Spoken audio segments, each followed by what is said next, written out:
오늘의 주제는 당뇨입니다. 당뇨병을 방치하면 심근경색증이라든가 시력이 떨어지고 출혈한다든가 발 절단한 분도 있었고.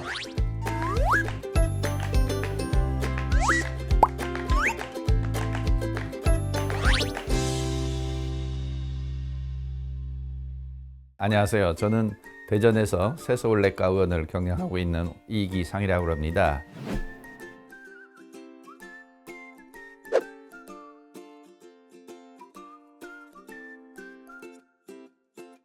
제가 코로나 전까지 매주 수요일 날 당뇨 교육을 해왔어요. 그리고 이제 외래에서도 많은 환자분들이 질문을 해왔는데 환자분들이 많이 질문한 내용을 한번 정리해 보도록 하겠습니다. 당뇨란 무엇인가요? 30년 전에 당뇨의 개념은 혈당이 높은 것만을 당뇨라고 생각했어요. 그래서 어떻게 하면 혈당을 조절할까?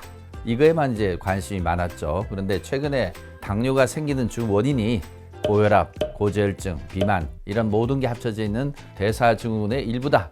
따라서 여러 가지가 복합되어 있는 병이라고 생각하면 될 것 같습니다. 당뇨가 생기는 원인은 무엇인가요? 대사증후군의 일부이기 때문에 비만 때문에도 생기는 수도 있고요. 과거의 개념으로 따진다면 췌장에서 인슐린 분비가 상대적으로 덜하기 때문에 혈당이 높은 결과로 당뇨병이 생기는 거고, 췌장이 기능을 아예 못하는 1형 당뇨도 있고 저항성 때문에 못하는 2형 당뇨도 있습니다만은 1형, 2형이 중요한 거 아니고 어떻게 하면은 복합적으로 잘 관리할까, 이게 중요하지 않을까 생각합니다. 당뇨의 증상은 무엇이 있을까요? 일상적으로 대부분의 경우는 이제 우리가 다음, 다뇨, 다식 이런 거는 초기에 생기는데, 대부분의 경우 한 50% 이상은 우연히 검사해봤더니 당뇨가 있더라, 건강검진했더니 당뇨가 있더라 해서 증상이 없는 경우가 더 많습니다. 그러나 가끔 가다 보면 비만한 분들이 갑자기 특별한 원인이 없는데 체중이 빠진다, 이런 경우가 당뇨병이나 새로운 병이 생기고 있다는 걸 항상 관심 둬야 될 것 같습니다. 비만과 당뇨는 어떤 관계가 있나요? 인슐린 저항성에 의해서 당뇨병이 생기는 거기 때문에 비만한 분들은 당뇨병 생길 가능성이 더 많죠, 사실은. 그렇기 때문에 비만인 사람은 좀 더 당뇨병에 대한 검사를 자주 해볼 필요는 있겠습니다. 그럼 마른 사람은 당뇨에 왜 걸리는 걸까요? 부모가 내력이 있을 수도 있고요, 가족력이 있을 수도 있고요. 또 하나는 이게 마른 비만이거든요. 그러니까 이제 우리가 과거의 비만의 개념이라는 거는 이제 체중만을 생각했는데, 요즘의 비만의 개념은 근육이 많이 있냐 없냐.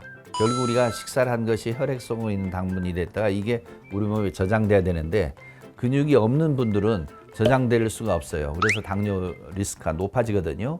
이런 사람들은 근육 운동을 하셔서 근육을 좀 키우셔야 돼요. 저혈당은 무엇인가요?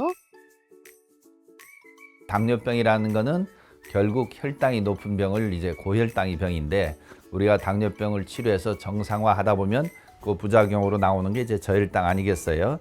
예를 들어서 당뇨 관리를 철저히 하기 위해서 식사를 잘 안 했다든가, 또는 운동을 과하게 했는데 보충을 안 했다든가, 이럴 때 저혈당이 많이 오는 것 같고요. 특히 이제 젊은 분들은 저혈당 대처가 바로바로 가능한데, 나이 드신 분들은 이제 그런 게 좀 떨어지기 때문에 저녁 식사를 건너뛰는 일이 없도록 해야 되고, 운동했을 때는 꼭 보충식을 약간 하는 것도 괜찮을 것 같습니다.